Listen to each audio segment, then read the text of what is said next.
j'accueille maintenant Madame Chenevière et Madame Noël qui vont nous parler de la permanence, ados-jeunes adultes, donc à cheval sur 2 équipes du SSM ULB.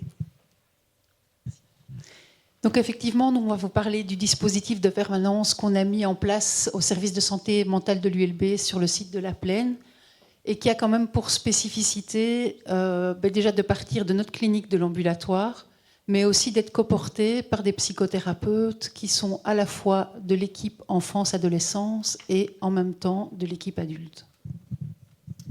Alors, il y a 2 grands objectifs de la permanence ado, c'est que ce soit le plus accessible possible. D'où le fait que c'est des permanences qui ont lieu tous les vendredis entre 13h et 15h, y compris pendant les congés, de sorte que le jeune sache que toute l'année, ces permanences existent. C'est des permanences complètement gratuites, qui sont anonymes et qui ne nécessitent pas d'engagement. Donc ça, on s'est rendu compte avec beaucoup de jeunes, surtout la gratuité, mais également le fait que cet espace puisse être anonyme, que c'est quelque chose qui contribue au fait de passer le seuil d'un service de santé mentale.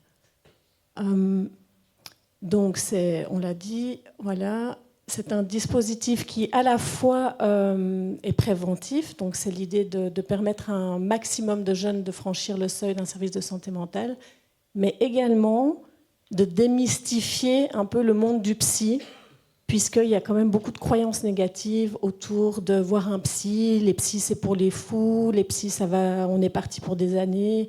On va se retrouver face à un psy qui dit rien.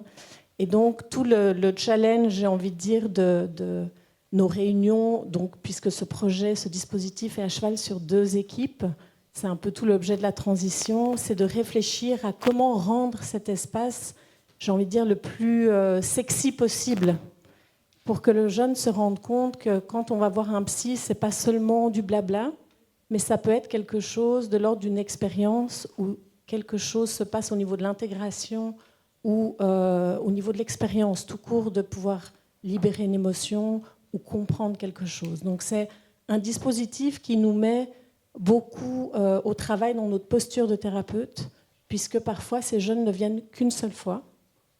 Parfois, ils peuvent revenir à une autre permanence avec une autre personne. On leur propose une possibilité de venir 3 fois avec le même thérapeute ou pas. Donc, en fait, tout est possible. Ils peuvent aussi, après, s'ils trouvent que c'est intéressant, ils peuvent aussi faire les démarches pour rentrer dans le circuit habituel de prise de rendez-vous d'un service de santé mentale qui est très long, où il n'y a jamais de place, il faut attendre, tout ça. Mais donc, l'idée, c'est que vraiment, on essaie d'être le plus accueillant et le plus large possible au niveau de cette permanence psy. Voilà.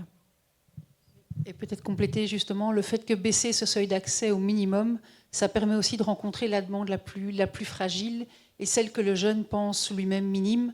C'est aussi le sens de cette petite campagne. Ce sont des cartes postales qui sont dans les écoles, qui sont sur le site de l'ULB, dans d'autres endroits fréquentés par les jeunes, mais de se dire qu'effectivement, il n'y a pas de petits problèmes, que les psys, ce n'est pas que pour les fous, et permettre justement cette rencontre du côté de l'aide et du soin. Dire aussi que c'est un dispositif qui correspond bien à la temporalité des jeunes en âge de transition, puisque l'intérêt pour eux, c'est aussi l'urgence de se déposer rapidement et de ne pas attendre des semaines, ce qui peut avoir du sens pour d'autres problématiques. Mais on se rend compte quand même que les jeunes qui viennent à la permanence, c'est quelque chose qu'ils ont décidé récemment. Et donc, ils ont cette envie de venir tout de suite déposer quelque chose.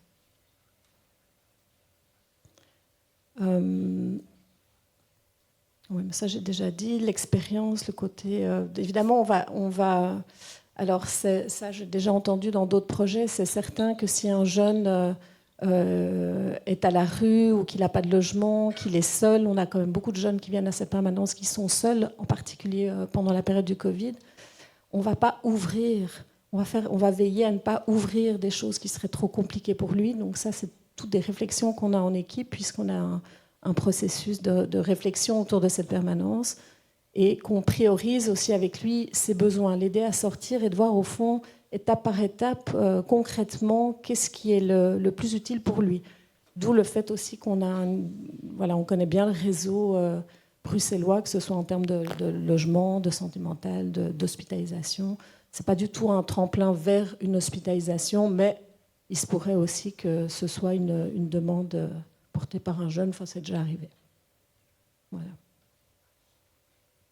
Alors je reviens à la posture. Je pense que le plus difficile dans la mise en place du dispositif de la permanence ado et qu'on met au travail entre équipe adulte et équipe enfant, et c'est une grande première dans notre service de santé mentale, on est très fiers, c'est d'arriver vraiment à trouver cette posture qui fait que le jeune sorte de l'entretien de la permanence avec quelque chose. Vraiment l'idée que, moi j'utilise toujours cette image alors je viens de Suisse, donc moi je parle de la langue allemande, mais vous avez le néerlandais, où on doit construire à l'avance, on doit penser au verbe qu'on met à la fin de la phrase. Et en fait, quand on démarre une permanence, c'est un peu ça. Tout de suite, très rapidement, on doit penser, on doit penser à la fin, puisqu'il y a d'autres jeunes qui attendent dans la salle d'attente. On sait, parfois, on n'a que 20 minutes de permanence, ça dépend un petit peu du nombre de personnes. Parfois, ça peut durer 1h30 s'il y a 15 jeunes qui viennent, mais donc d'emblée, on pense à la fin dans le dispositif, comment le jeune va ressortir et avec quoi. Et dire que on a oublié de préciser qu'il y a une secrétaire accueillante qui est très importante dans le dispositif de la permanence, puisque c'est elle qui accueille les jeunes et qui nous appelle et qui fait en sorte que tout ça soit fluide et que le jeune ne reparte pas en courant de la permanence.